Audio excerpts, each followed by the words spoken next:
സംസ്ഥാനത്ത് കനത്ത മഴ തുടരുന്നു. വയനാട്, കണ്ണൂർ ജില്ലകളിൽ ഓറഞ്ച് അലർട്ട്. 6 ജില്ലകളിൽ വിദ്യാഭ്യാസ സ്ഥാപനങ്ങൾക്ക് ഇന്ന് അവധി. കേരള തീരത്ത് മത്സ്യബന്ധനത്തിന് വിലക്ക്.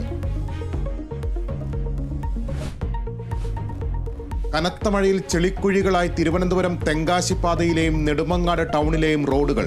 ഗതാഗതക്കുരുക്കും റോഡിലെ പാതാള കുഴികളും ജനങ്ങൾക്ക് ദുരിതമാകുന്നു. അപകടങ്ങളും പതിവ് കാഴ്ച.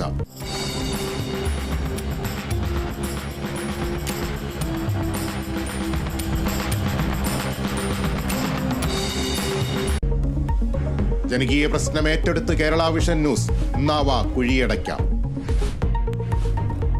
പാർലമെന്റ് സംയുക്ത സമ്മേളനത്തെ ഇന്ന് രാഷ്ട്രപതി അഭിസംബോധന ചെയ്യും. പുതിയ സർക്കാരിന്റെ നയപരിപാടികൾ പ്രഖ്യാപിക്കും. നീറ്റ്, നെറ്റ് പരീക്ഷാ ക്രമക്കേടുകൾ ഉന്നയിക്കാൻ പ്രതിപക്ഷം.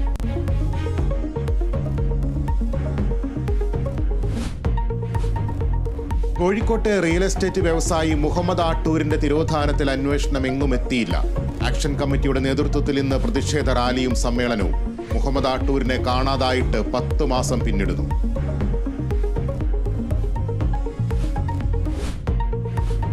T20 ലോകകപ്പിൽ ഫൈനൽ ലക്ഷ്യമിട്ട് ഇന്ത്യ ഇന്നിറങ്ങും. എതിരാളികൾ ഇംഗ്ലണ്ട്.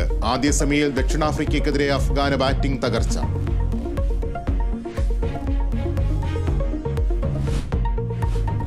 യൂറോകപ്പിൽ ജോർജിയയ്ക്ക് ഐതിഹാസിക വിജയം. പ്രീ ക്വാർട്ടറിൽ കടന്നു. പോർച്ചുഗലിനെ പരാജയപ്പെടുത്തിയത് എതിരില്ലാത്ത 2 ഗോളിന്. പ്രീ ക്വാർട്ടർ മത്സരങ്ങൾ മറ്റന്നാൾ മുതൽ.